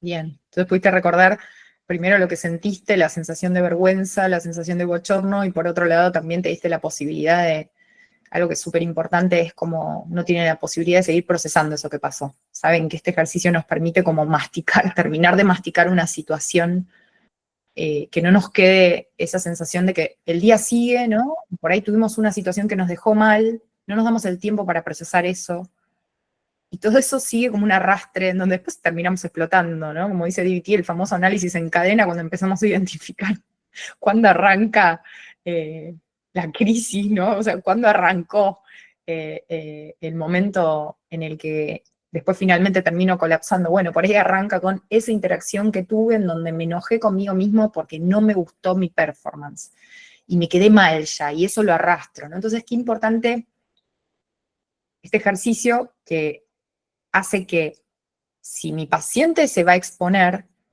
¿m? Después tengo una charla consigo mismo, hago una recapitulación, pero que no sea autodestructiva, ¿sí? Esto lo podemos entrenar nosotros mismos, se lo podemos brindar a nuestro paciente, obviamente, pero lo fundamental es que nosotros mismos también lo tengamos como más a mano. ¿M? ¿Por qué? Porque en la ansiedad social, si yo mando a mi paciente a que se exponga una y otra vez, pero no modifica la autocrítica, no sirve de nada. Porque lo que tiene que entrenar mi paciente es ser su mejor aliado, ¿sí? Entonces, si no va a modificar la autocharla y la autocharla no va a ser más amigable, lo expongo, lo expongo, lo expongo, y cada vez va a ser peor. Porque el punto no es que salga y hable, que salga y se desenvuelva, no. El punto es que aprenda a estar más en sí mismo, a concentrarse en lo que verdaderamente quiere decir, a no torturarse después de los encuentros, a aprender después de cada encuentro. Es todo un trabajo muy artesanal, ¿sí? En donde la autocharla tiene que ser muy amorosa. ¿Preguntas, comentarios hasta acá? Paula. Sí, pensaba si la ansiedad social, si muchas veces está muy ligada como a ciertos rasgos de mucho perfeccionismo, ¿no? Y autoexigencia, si en algunas instancias o situaciones quizás habría que o hacer un interjuego o van de la mano y eso va siguiendo ya con estos ejercicios, o a veces por ahí eh, dar luz y trabajar algo de esos rasgos también Sí, para que esto funcione. sí, totalmente. Bueno, con el perfeccionismo a mí me encanta trabajar, por ejemplo, hacer prescripción del error, ¿sí? Que es una técnica que es de la terapia sistémica que plantea justamente, igual vos pensate que si vas a notar todas las situaciones que el paciente evita, inevitablemente van a terminar poniendo algo como, viste, hacer tal cosa que yo sé que tengo miedo de hacerla mal. Bueno, el ansioso social evita todo aquello en donde puede llegar a fallar. Entonces, inevitablemente eso va a estar como parte del tratamiento. Y lo que hacemos es bajar, como tenemos que trabajar el bajar la exigencia, lo primero que haces es trabajar la autocharla y instalar la autocompasión, que es lo que, un ejemplo, es un ejercicio del que vimos recién. Y para bajar el perfeccionismo a mí me encanta mandarlos a hacer algo mal. Por ejemplo, les digo, andate al supermercado y practicá pagar con un billete re grande una cosa súper barata y que te tenga que esperar la gente atrás y que te mire la cajera con cara de te odio. Y practica esa sensación de incomodidad, ¿no? Que son situaciones típicamente incómodas en lo social, y el ansioso social siempre trata de hacer todo perfecto, no molestar, no ocupar lugar, ¿viste? No ocupar espacio, como una cosa de... Y es, no, practicá ser imperfecto, practicá molestar, practicá bancarte esa incomodidad, respirar, estar ahí y desdramatizarla, ¿no? Esos hay un montón, ahí entra en juego la creatividad de uno y aprender a captar, che, ¿en qué cosa estás queriendo ser demasiado perfecta o demasiado perfecto? Vamos a romper eso y vamos a reírnos un poco. Obviamente que a los más ansiosos, por ahí nos vamos a propósito a hacer algún modelado, nos vamos a propósito, no sé, por la calle, preguntamos algo, le muestro alguna cosa, ¿viste? Voy y compro yo al lado de ellos, ¿sí? A veces con adolescentes, con gente que está realmente muy paralizada, uno le tiene que poner más el cuerpo a la situación y primero hace el modelado uno, haces role-playing, ¿sí? Bueno, eso es lo divertido de nuestra clínica. Hermosas preguntas y hermosos comentarios. ¿Saben qué hay que hacer en la ansiedad generalizada? ¿Saben cuál es la clave? Bueno, trastorno de ansiedad generalizada, yo creo que todos tenemos un poco de ansiedad generalizada.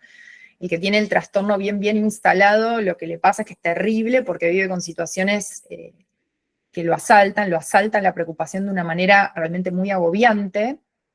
Tal vez se le cruzó que no va a llegar a fin de mes, se le cruza que tal persona se pudo haber ofendido con algo que dijo, se le cruza que va a tener un problema de salud, que sus hijos no van a poder con alguna situación, y son situaciones de la vida cotidiana. O sea, la ansiedad generalizada no tiene temores raros. Se escucha, la persona la escuchás y se queja por las cosas que nos quejamos todos. La diferencia es que aparece un escenario que es muy catastrófico y la persona, como está tomada por esa escena, que a veces es visual y a veces es sencillamente un pensamiento, no se acostumbra como a distraerse, trata de no pensar.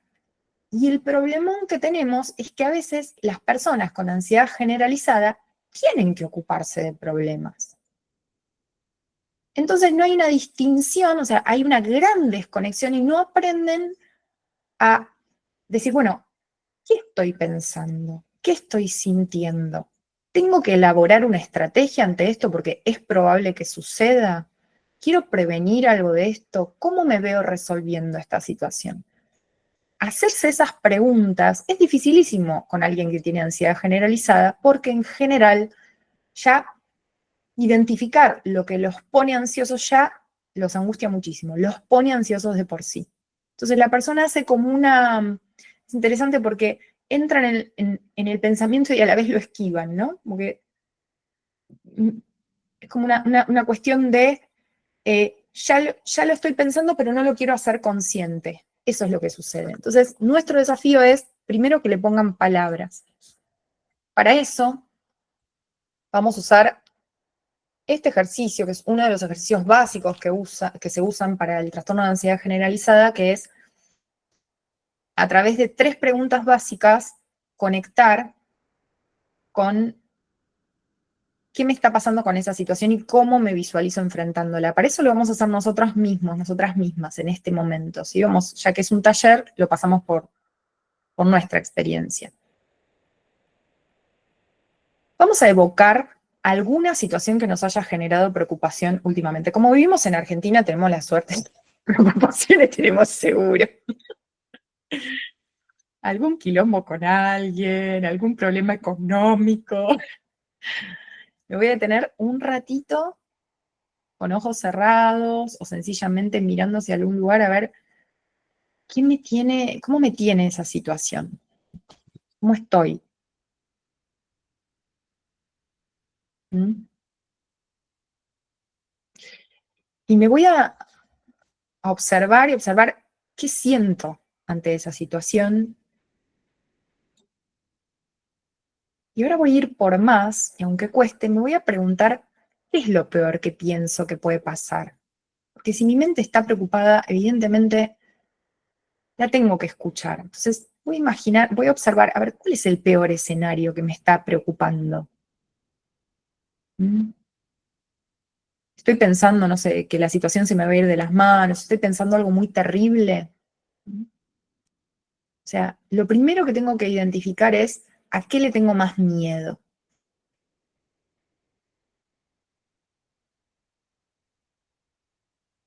Una vez que lo tengan, van a observar qué sienten ante eso. Van a respirar profundo porque en general es bastante incómodo conectar con esa imagen. Y después me voy a preguntar si yo tengo evidencia de que eso va a suceder, o sea, si es probable que suceda. A veces decimos, sí, la verdad que puede ser, o sea, está bien que le preste atención a esta preocupación. No sé si va a pasar esto tan terrible, pero puede ser que algo de esto tenga que estar atento, tenga que prevenir. ¿Por qué? Y bueno, porque por ahí ya me pasó otras veces, o esto suele pasar, tampoco es una locura esto que estoy pensando. Entonces, identifico si justamente tengo motivos sólidos para preocuparme. Y lo tercero que voy a hacer es imaginarme a mí misma, a mí mismo, resolviendo esa situación. O sea, ¿qué me aliviaría? ¿Cómo resolvería esa situación? Me veo ahí resolviéndolo. Tiene mucha más potencia que solo pensarlo. Se van a visualizar, van a ver cómo resolverían esa situación. ¿Qué les daría calma hacer? ¿Mm?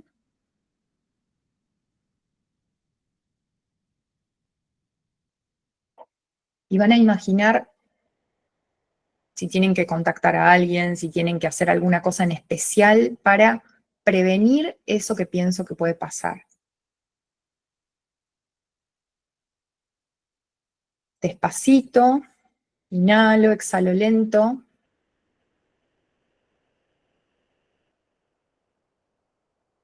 Vuelvo al taller, ¿sí?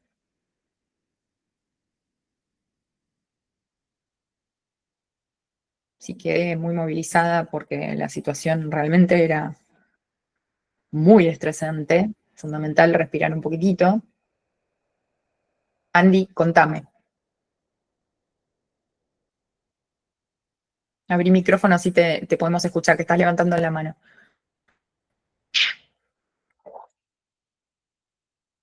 A ver. Ahí se nos fue. Bueno, había una manito levantada.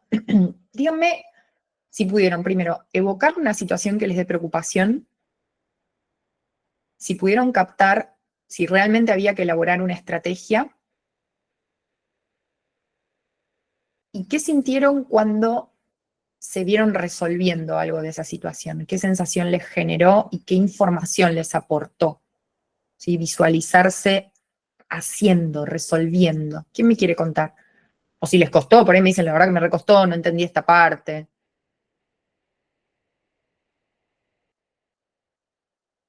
Pau, ¿te pudiste ver? Paola Gómez, ahí que te veo en pantalla, ¿pudiste evocar alguna preocupación? Hola, Yani. Hola, Sí, Pau. sí, justo estaba pensando en una situación que hace tiempito que vengo preocupándome y ocupándome sobre un tema de salud física, y bueno, ahí pude como conectar un poco con este ejercicio de imaginería, ver cómo empezar a resolverlo. Bien. Sí. Ahora les voy a hacer otra repregunta. ¿Qué pasa si yo, cuando hago este ejercicio, me doy cuenta que en realidad no hay nada que pueda hacer?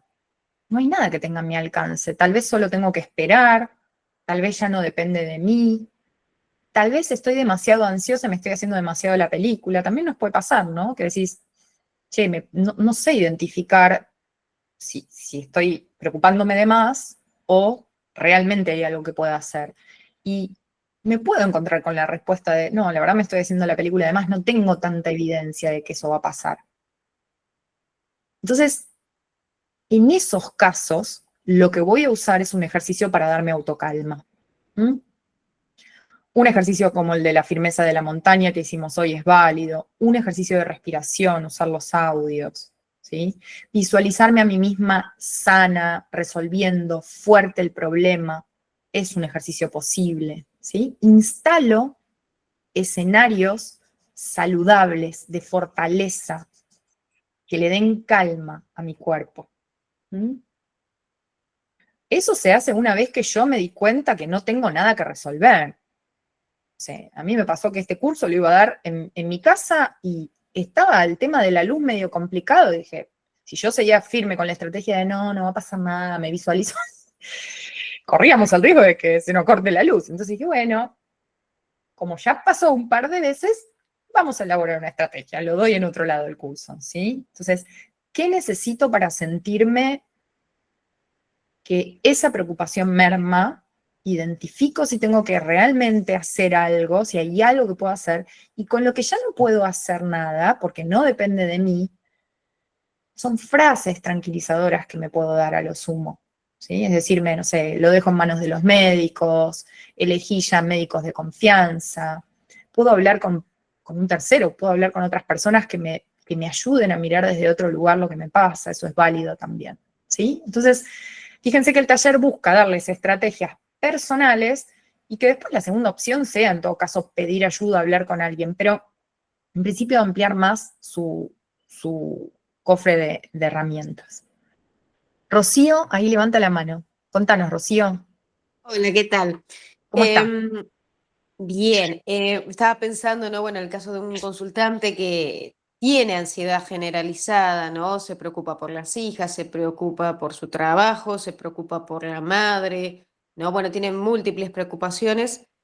Em, y yo pensaba también, a ver, si bien no es una ansiedad generalizada severa, ¿no? También quería preguntarlo, ¿no? Si hay niveles de ansiedad generalizada y también, bueno, justo de la mano con esto último que dijiste, ¿no? Porque una de sus preocupaciones es su madre y la madre ya está muy mayor, ¿no? Y hace poco viene de una intervención quirúrgica en donde, bueno, la verdad que no está mejorando nada. Entonces justo ahí bueno, lo tenía como una gran preocupación, ¿no? Y se me abría esta vertiente en donde él decía, ¿qué puedo hacer ante esta situación?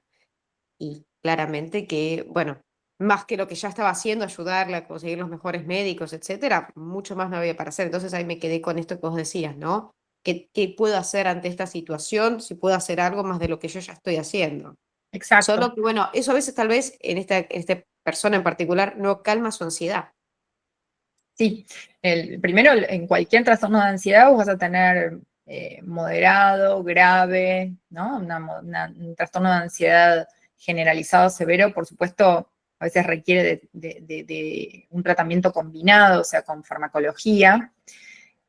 Y lo que vos vas a trabajar con esta paciente es, dentro de lo que puede hacer ella, ¿sí? Llevarla a la acción. O sea, que aprenda a diferenciar entre una cosa es preocuparse y otra cosa es ocuparse. El paciente que hace un tratamiento tiene que ser un paciente que puede identificar más su lista de preocupaciones, las anota, ¿sí?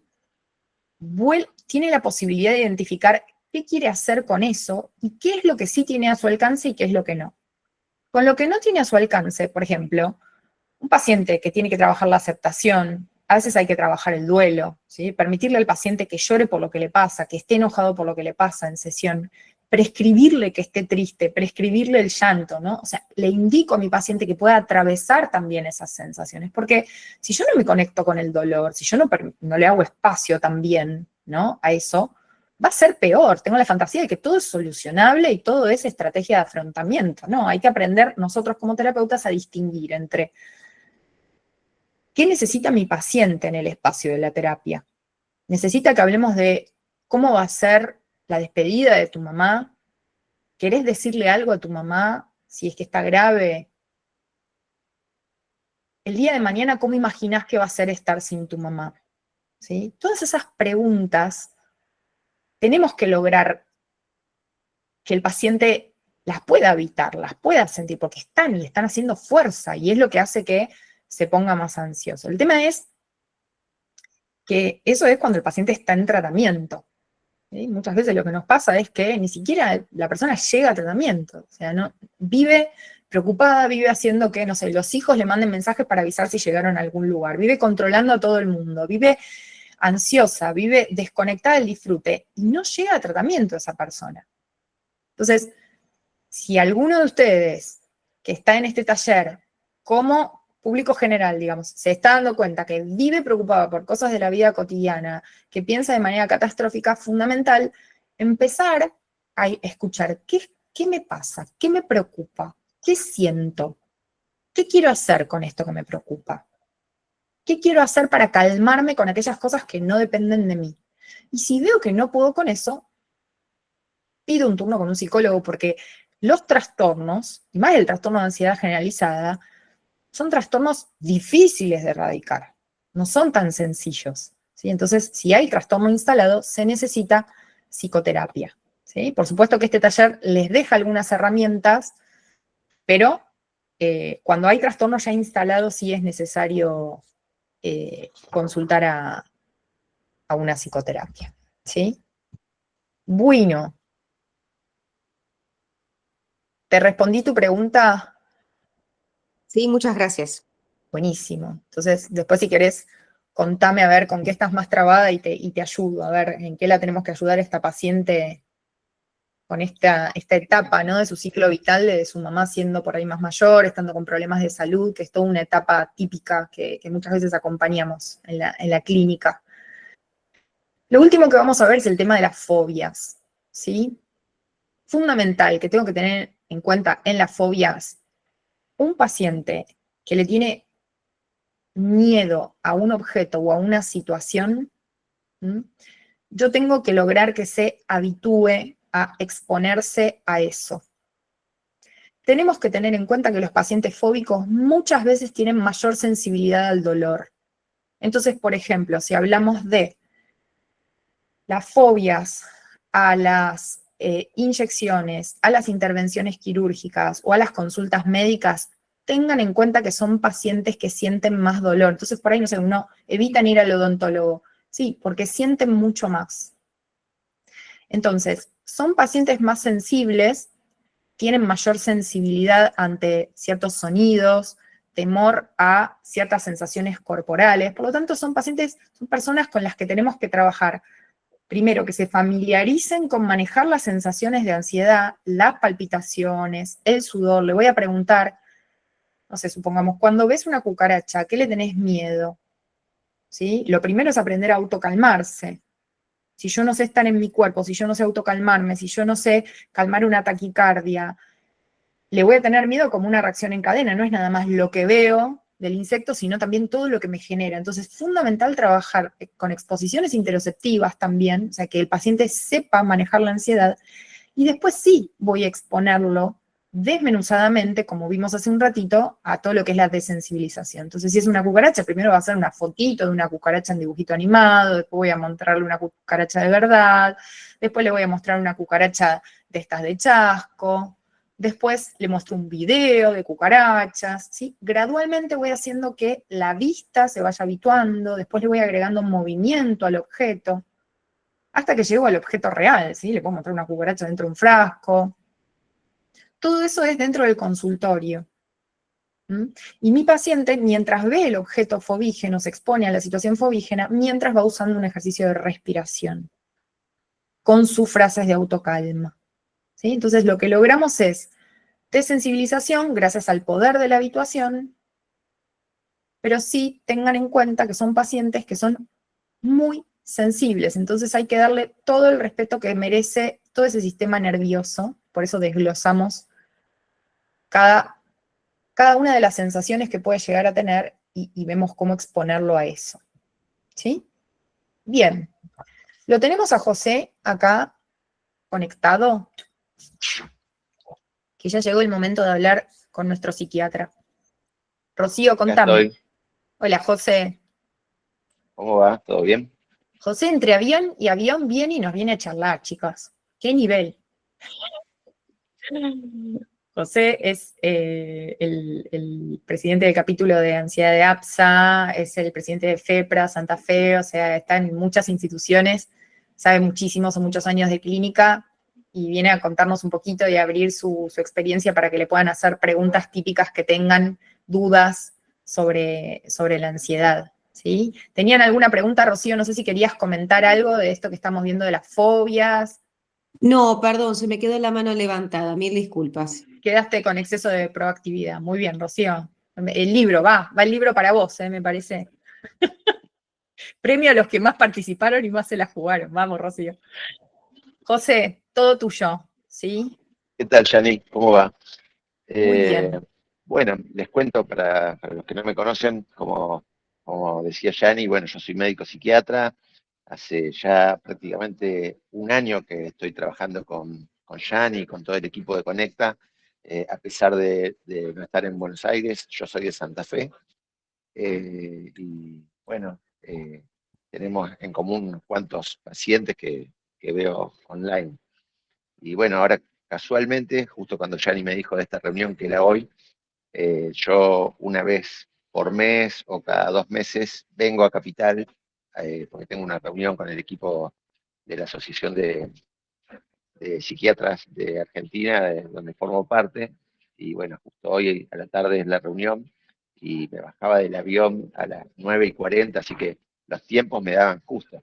Y recién cuando te escuchaba pensaba, imagínense si yo fuese un fóbico social, yo ya me había imaginado dar esta parte del taller en la habitación del hotel, que vieron cómo es el check-in, generalmente es a las 2, 3 de la tarde, y dicho y hecho, llegué y la habitación no está, yo estoy en el lobby del hotel, tengo alrededor de unas cuantas personas que me están mirando, y imagínense si yo tendría que tener vergüenza de lo que van a pensar de esta misma situación, ¿cierto? Imposible poder charlar ahora. Pero bueno, la idea era contarles un poco, porque yo en el consultorio recibo pacientes con estos distintos trastornos que contaba Janina, y uno, más allá de que cada paciente es diferente, también puede ver también diferentes situaciones, porque no es lo mismo estar en una guardia y recibir a un paciente con la primer crisis de pánico que tiene en su vida, o un paciente que ya sabe de qué se trata esto, o recibir un paciente en el consultorio derivado ya de su psicólogo o psicóloga, o recibir un paciente en el consultorio que viene por primera vez porque te dice que no cree mucho en la psicología, entonces primero empieza por este lado y hay que explicarle un poco de qué se trata todo esto. Bueno, ahí Gianni, yo, como no tengo la compu, tengo el celu, no tengo los lentes, ya tengo algo de presbicia y obviamente Tranqui, que eso que José, dice ahí vos contanos lo que para vos sea lo más bien, no, importante. no, está bien, no, pero simplemente quería saber qué dice ese slide. Acá lo que vos no debes estar viendo dice cuándo indicamos medicación, cuándo no, Perfecto, ¿sí? Y los factores bien, en común que hay en los trastornos de ansiedad y en qué cosas perfecto, se diferencian. genial. Bueno, primero esto, ¿no? Porque obviamente que muchos pacientes que consultan, primero que a veces cuando vienen derivados por, por el psicólogo, a veces tardan en venir, muchas veces tienen miedo, porque primero por todo este prejuicio de ¿por qué ir a un psiquiatra si no estoy loco? Que esto, por suerte, cada vez es menor. Entonces, de a poco se va perdiendo. ¿Y por qué voy a ir a un psiquiatra? A que me llenen de medicación y me tengan planchado todo el día. Estas son ideas muy comunes que corren en los pensamientos de la gente. Entonces, obviamente que no todo paciente que venga al psiquiatra va a estar medicado, y si lo tiene que estar, hay que explicarle bien de qué se trata. Primero hay algunas preguntas que nos tenemos que hacer nosotros. Hay que ver de qué se trata, lo que tiene, si esto es un primer episodio o ya tuvo episodios similares, si está haciendo terapia o no, es fundamental. Cómo resolvió los episodios anteriores, si tiene alguna otra cosa, si hay alguna comorbilidad, si es una situación, qué tanto riesgo tiene. Entonces siempre son distintas preguntas que nos van a orientar a ver si es necesario medicar o no. Obviamente que el paciente, a cualquier paciente que hay que medicar, hay que darle explicaciones, que en eso por suerte tenemos una buena base científica, porque estos son cuadros que, entre otras cosas, más allá de toda la base psicológica, tienen una base biológica, hay algo que está alterado, y tenemos fundamentos de sobra que se le puede explicar de forma muy sencilla al paciente qué es lo que hace en el cerebro esta medicación. A ver, voy de lo más general a lo más específico y cualquier cosa me preguntan. Pero, a ver, podríamos diferenciar dos tipos de tratamiento. Una cosa es aliviar síntomas de manera inmediata, porque vemos una situación, supongamos, un paciente, como decíamos, que tuvo una crisis de pánico, llega a una guardia o llega a un consultorio y tiene todos los síntomas, tanto a nivel cognitivo como sintomatología física. Y tiene un miedo bárbaro porque le acaba de pasar algo que pensó que se moría o que se volvía loco, y que era lo que queda a toda persona que tuvo una crisis de pánico, le queda un miedo que es incomparable con otra cosa, y cuando uno indaga un poco resulta que este miedo tiene que ver con volver a pasar por lo mismo. Entonces eso te empieza a condicionar en tu vida, uno no quiere salir por miedo a que eso te pase en la calle, ¿no? Lo que sea.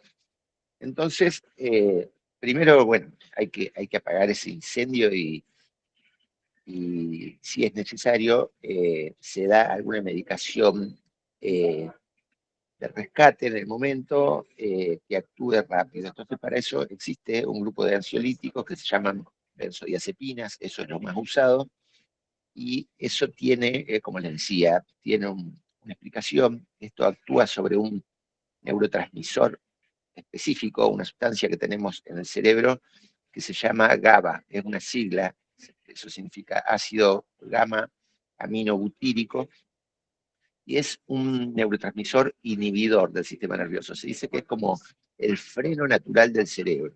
Y en estos casos lo que pasa es que eso está actuando poco. Entonces estos medicamentos potencian esa sustancia en estas áreas específicas donde ese freno está actuando poco, y a partir de ahí esto empieza a generarse como un alivio bastante inmediato. Hay zonas puntuales del cerebro, como la amígdala, que es el centro del miedo, el sistema límbico. Entonces ahí es donde hay todo como una situación de hiperexcitabilidad, donde cuando el GABA empieza a actuar, la cosa empieza a frenar. El paciente empieza a sentir que frena la cabeza y, por otro lado, un gran alivio en todos esos síntomas físicos, toda esa hiperactivación autonómica que tiene, que es lo que te da sensación de falta de aire, taquicardia, mareo, y así podemos estar hasta mañana enumerando síntomas asociados a cuadros ansiosos. Entonces, eso, por un lado, es cómo actúan las benzodiazepinas. La primera pregunta que va a hacer el paciente, más allá de todo lo que tenga que ver con efectos secundarios y todo eso, siempre el miedo es a que esto le genere algún tipo de adicción, de dependencia.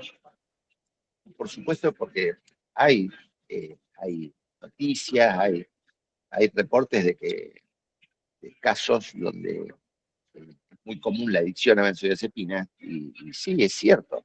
Lo que pasa es que esto se ve en gente que se automedica, que consigue la medicación por otro lado, sin receta, y empieza es como que le pierde el respeto. Yo le digo a los pacientes, estos medicamentos, siempre y cuando uno les tenga respeto, son, más allá de la eficacia que tienen, son súper seguros.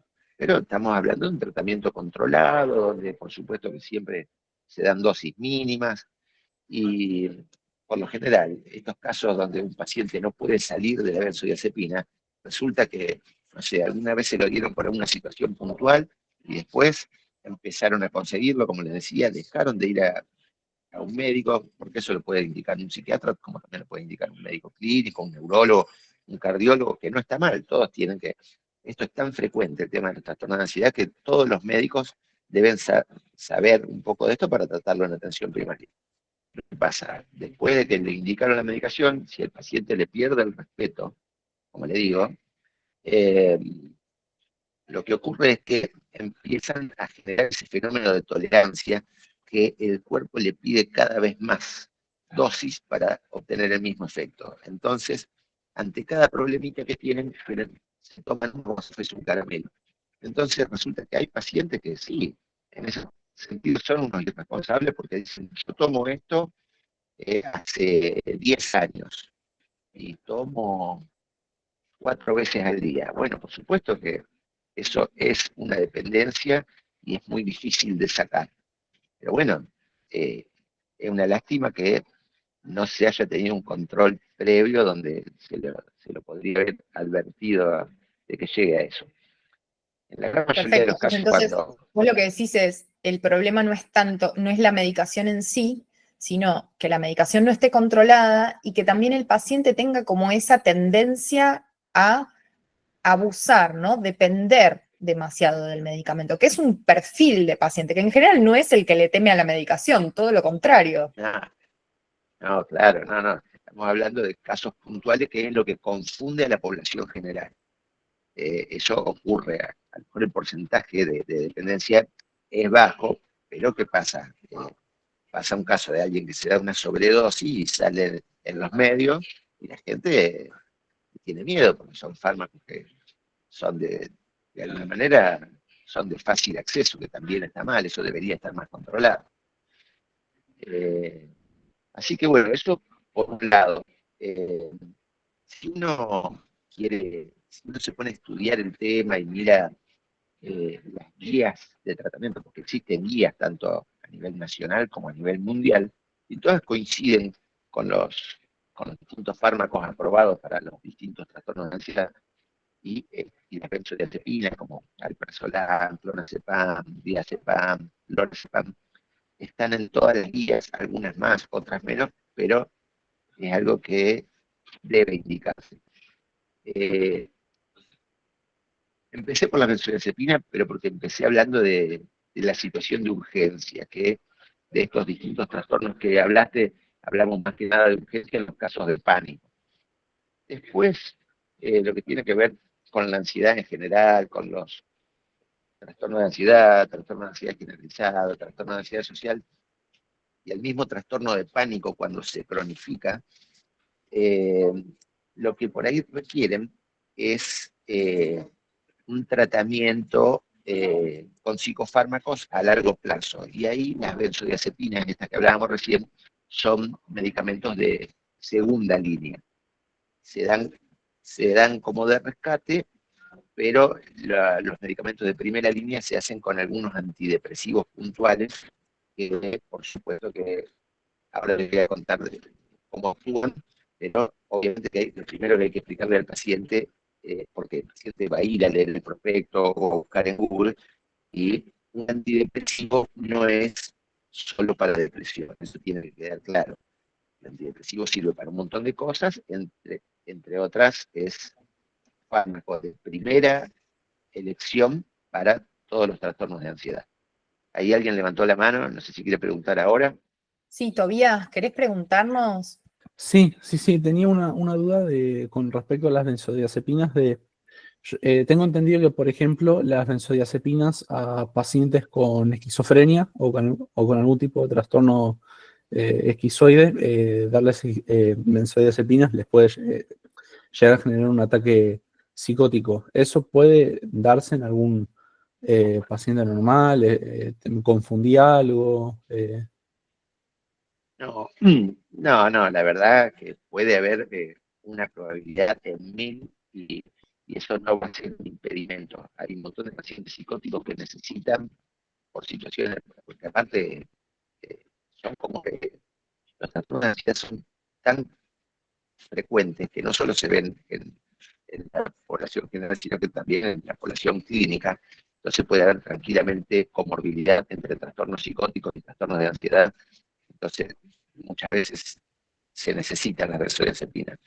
No, yo lo único que diría en cuanto a eso, a contraindicaciones, es tener cuidado por ahí en los pacientes que tienen un perfil más que nada impulsivo, como ocurre por ahí con los trastornos de personalidad, tipo border, y eso es donde hay que tener muchísimo cuidado, y si es necesario una benzodiazepina porque hay ansiedad asociada, comprometer a algún familiar o a alguien para que administre esa medicación y no darle una caja de benzodiazepinas a un paciente border. Pero después, como lo que preguntaste en relación a a la psicosis, quédate tranquilo que no dispara nada. Perfecto, muchas gracias. Ahí decían que creo que bajo por momento, voy a hablar un poquito más fuerte. Hablaba recién del tema de los antidepresivos. Los antidepresivos, a ver, dale, le respondo a Paula y Sí, seguimos. buenísimo, Decime, José. Paula. Hola José, un gusto. Quería saber tema de edades con estas medicaciones, si hay alguna sugerencia, alguna convención respecto de esto. Mirá,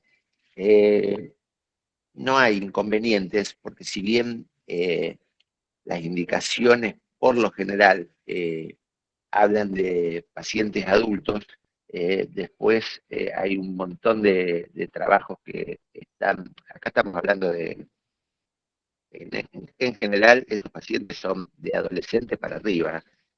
La supónganse un trastorno de ansiedad social grave que necesite medicación por algo puntual, el trastorno de ansiedad social, diría yo que de estos trastornos es como el que tiene edad de inicio más baja, que el pico está más o menos a los 15 años. Después, trastorno de pánico y trastorno de ansiedad generalizada arrancan un poquito más tarde en la mayoría de los casos. Y las fobias específicas que pueden arrancar a cualquier edad, no es común dar medicación, salvo que haya algo comórbido.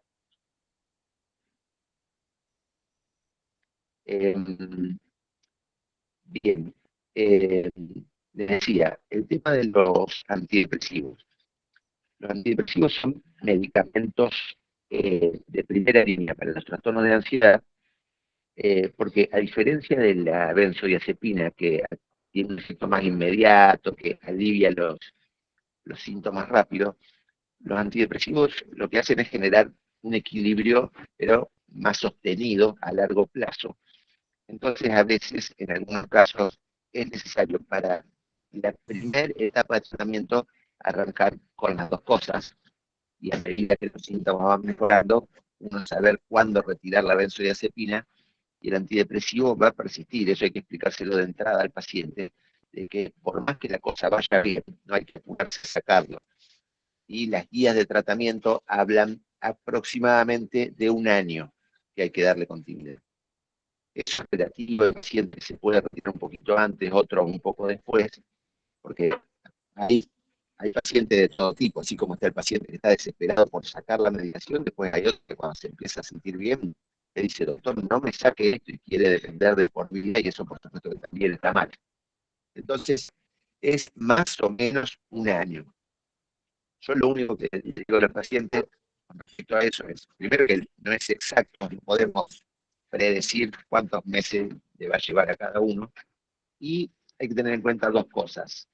Primero, cuando uno está muy seguro de que se podría retirar la medicación, hay que organizar una retirada gradual, con cuidado, se baja a la mitad de la dosis, después un poco más, después se hace esa dosis mínima que queda día por medio, y así es como que se va limpiando de a poco. Pero después lo otro, más allá del tiempo transcurrido y de la disminución gradual, lo otro que hay que ver es saber elegir el momento adecuado. Por ahí no sé, por ejemplo, me pasa con un paciente que, no sé, estábamos en noviembre y me dice, doctor, yo arranqué noviembre del año pasado, se cumplió 1 año y usted me dijo que más de 1 año no iba a ser. Bueno, y es cierto que el paciente viene bien, pero ¿qué pasa? El paciente es estudiante y entre noviembre y diciembre tiene que rendir un montón de exámenes. Entonces uno dice, pero ¿estás seguro? ¿O esperamos que pase la tormenta y lo sacamos a fin de año? Entonces eso se puede ir negociando dependiendo cada caso en particular. A ver, Paula. Hola, buen día. Yo Buen quería día. consultar, doctor, por las consecuencias que puede tener estar medicado a largo plazo, digamos, quizás con psicofármacos, justamente, porque al igual, como usted mencionó, también conozco casos de personas que están quizás automedicadas con clonazepam, por ejemplo, hace por lo menos 20 años, y si bien no son visibles quizás las consecuencias orgánicas que pueda tener, imagino que por algo está contraindicado. Muy bien. Es buena la pregunta y eso, como decía, un paciente medicado 20 años con un ansiolítico, hay algunos warnings que advierten sobre un avance en el deterioro cognitivo. No sabemos que todas las personas, a partir de una determinada edad, el cerebro empieza a sufrir un deterioro, una involución típica, que se ve en todos los adultos mayores, y por ahí un paciente que se automedicó, no hizo un tratamiento controlado, tomó dosis altas y durante mucho tiempo, se puede ver un deterioro cognitivo precoz comparado con un paciente que no haya tomado. Eso es lo que está descrito. Después, no, otro tipo de complicaciones graves que afecten el resto del organismo. Por supuesto que si uno abusa y abusa y abusa, puede terminar. Me refiero al abuso no solamente de una benzodiazepina en general. Hay pacientes que tienden a tomar compulsivamente medicamentos de todo tipo, toman analgésico para cualquier cosa, toman ansiolíticos, y así cuando se toman muchos medicamentos durante mucho tiempo, muchas veces terminan generando una hepatitis medicamentosa o alguna otra patología hepática. Hay que monitorear, ¿viste?, todo el organismo en el caso de abuso de muchos medicamentos. Muchas gracias. Priscila, que levantó. Hola, José, ¿cómo estás? Aprovecho a preguntar, por ahí a los demás también les sirve la consulta, pero cuando tenemos algunos consultantes que fuman marihuana, que consumen a lo largo de la semana, en esos casos, ¿qué tenemos que tener en cuenta? ¿Qué les podemos decir? ¿Qué nos sugerís vos con respecto a la medicación? Genial la pregunta. Mirá, el tema de la marihuana, y ya que estamos también, el tema del alcohol, porque por ahí hay pacientes que preguntan, es como que son precavidos, y hay otros pacientes que no solo que no preguntan, sino que omiten, ocultan, y sabemos que por ahí son hábitos más frecuentes de lo que uno cree. Y tanto la marihuana como el alcohol son depresores del sistema nervioso, y por ahí se puede potenciar el efecto de estas sustancias con el efecto de la medicación. Entonces termina resultando por ahí una mayor sedación, lo cual en ese sentido no es bueno. Después lo que ocurre también muchas veces, no es que va a haber una complicación grave, pero cuando hay algún medicamento que actúa en los mismos receptores cerebrales que una de estas sustancias, es como que la sustancia tapa esos receptores y después la medicación no va a hacer el efecto que tiene que ser. Entonces, no es que va a ser como le decía, no es que va a tener una gran complicación, pero sí van a empezar a pasar las semanas, los meses, y el paciente va a decir: esto que me dieron no me hace nada, y en realidad tiene que ver más con esa interacción que otra cosa.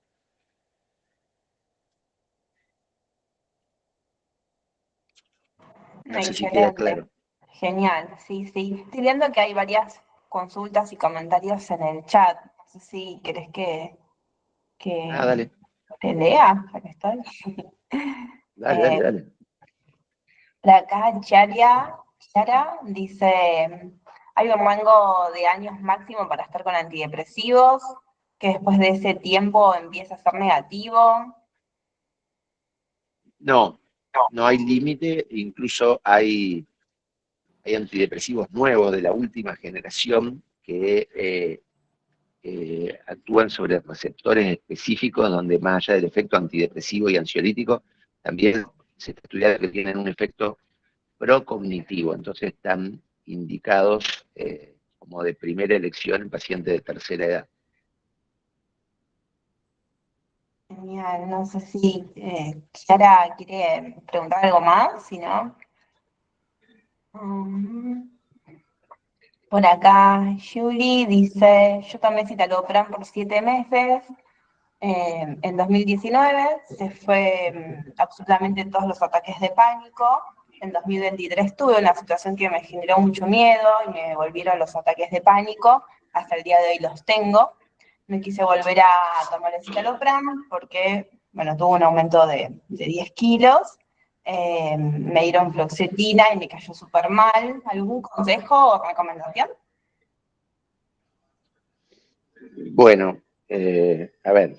Lo que pueda, José, es muy puntual, ¿no? La Sí, situación. no, está bárbaro. Abriste el porque, micrófono, José, con todos. Te Claro. están aprovechando, muy bien. Está buena la pregunta porque es una situación típica de consultorio. Llega un paciente que resulta que cuenta que en el 2019 ya tuvo este episodio con ese tratamiento. Entonces hay que ver primero qué eficacia tuvo ese tratamiento, si mejoraron los ataques de pánico o no, y qué respuesta hubo en cuanto a efectos secundarios. Si un paciente me dice, anduve muy bien con el citalopram y no tuve ningún efecto secundario, no lo pienso, no invento nada nuevo, le doy lo mismo. Eso es lo que está indicado, no es que lo digo yo. Ahora, si me dice, me fue bien, pero aumenté de peso, bueno, habría que pensar en otra cosa. Uno de entrada sabe, según la bibliografía, este tiene más probabilidad de aumentar de peso que este, y se agarra un poco de eso, pero otras veces la práctica te dice lo contrario. Yo le doy escitalopram a 2 pacientes que tienen un cuadro similar. El mismo día, a uno le hace bien, a otro le hace mal, a uno le aumenta de peso, a otro no, a uno lo activa y a otro le da sueño. Eso es así. El tema de la somnolencia, si uno bien dice no debería afectar el ritmo de sueño, al que le da un poco de sueño se lo paso a la noche, al que lo activa se lo doy a la mañana. Hay eso que les decía recién de que se le puede dar a personas grandes, el tema de por el efecto procognitivo. Bueno, estaba hablando de vortioxetina, que es uno de los últimos antidepresivos que salió, ya que estamos lo nombro, porque la vortioxetina lo que tiene, así a modo de resumen, tiene ese efecto procognitivo, entonces ayuda a personas mayores. Por otro lado, detalle no menor, no afecta la sexualidad, porque no actúa tanto sobre toca los receptores de serotonina, pero no tanto como los IRS. Entonces, no produce, no baja tanto la libido como todos los antidepresivos que teníamos hasta ahora. Entonces, eso es un cambio. A ver, no quiero decir con eso de que, porque si no, lo primero que uno va a preguntar es, bueno, listo, le das esto a todos tus pacientes, no le das más. No, se está estudiando, por ahí hay la eficacia que tienen algunos IRS, no la tiene este, entonces hay que ir viendo. Pero un paciente que ya pasó por escitalopram, por sertralina, uno le dio efectos digestivos, otro le dio aumento de peso, bueno, pues probemos con esto, que supuestamente vamos a ver qué tan eficaz es, pero sí te aseguro de que no vas a aumentar de peso ni vas a tener problemas sexuales, ¿entendés? Entonces es como que, por suerte, hay unas cuantas alternativas. Yo lo que le digo a la chica que preguntó, no me acuerdo el nombre, pero a ver, algo hay que hacer porque, si no entendí mal, dijiste que desde que empezaron de nuevo las crisis de pánico, persisten hasta el día de hoy. Entiendo que tengas estas dudas, pero algún tratamiento más allá de la terapia va a haber que hacer porque tampoco puedes seguir viviendo con esas crisis a repeticiones, no está afectando la calidad de vida. Buenísimo, José. Me parece que ahí vimos un pantallazo general de preguntas típicas que suelen llegar, que a los psicólogos agradecemos un montón de escuchar al psiquiatra de cómo lo explica, con la sencillez con la que lo decís, que es súper clara, súper tranquilizadora, y también la importancia que resaltabas recién de los tratamientos combinados, ¿no? Cuando ya el tratamiento psicológico no está siendo suficiente, da señales el cuerpo. Hay síntomas más graves, más severos, y la importancia de animarse a consultar, ¿no? Que muchas veces el paciente le tiene tanto Sí, miedo yo, a la medicación que por ahí tener una consulta con el médico para preguntar, para sacarse las dudas, no necesariamente ir al psiquiatra es ya que te mediquen. yo recién, antes de empezar a hablar, cuando estabas hablando de ansiedad generalizada, por ejemplo, nos hiciste hacer un ejercicio donde teníamos que evocar esa situación puntual en lo que pensamos, después teníamos que ver cómo lo resolvemos. Y yo me imagino que tanto vos como cualquier psicólogo que está presente ahora debe decir, sí, bueno, hay pacientes que nos hacen que todo sea más fácil, que nos dicen, pensé en esto, lo resolví de tal manera, bueno, perfecto. Después hay pacientes que te dicen, no, yo no puedo resolver nada, tengo la cabeza prendida a fuego. Entonces ahí tenemos un termómetro donde decimos, bueno, este paciente lo puedo llevar sola, que eh, viene respondiendo perfecto a la terapia y no necesita más nada. Y ahí es como que uno va viendo en qué momento hay que empezar a charlar al paciente de hacer un tratamiento combinado. Por ahí